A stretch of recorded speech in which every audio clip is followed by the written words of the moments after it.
Ops, gulatin mo rin minsan yung anak mo. Ibili mo siya ng tsinelas na maganda at rubber, mga idol, napakalupit niya.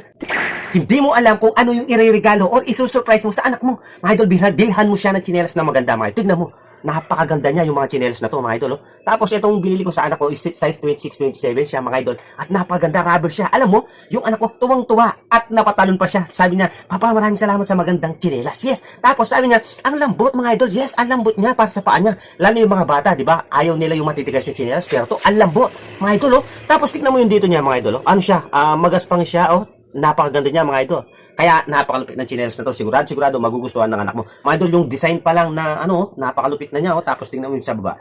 At tapos pinakamaganda pa rito, mga idol, napakagaan niya. Yes, sakto-sakto sa anak mo. Sigurado matutuwa siya. Baka pag sinuot niya to, hindi na niya aalisin sa paa niya. Bukod sa magaan na, mga idol, maganda pang tignan at napakalinis. Mga idol, ikaw na lang bahalang pumili ng kulay. Kung ano yung pag-favorite kulay ng anak mo, mga idol, piliin mo lang dyan habang mura pa, mga idol, no? Kasi dati, mga idol, alam mo magkano to? Kaya hindi ko binibili. Mga idol, nasa 300. Ngayon, bagsak presyo siya. Siguro nasa 128 pesos lang to. Yes! Kaya i-click mo yung yellow basket, mga idol. Ngayon pa lang, tignan mo nang meron ka ng ngayon pa lang tignan mo para may pangregalo ka sa anak mo. Lalo na uso yung mga graduation ngayon.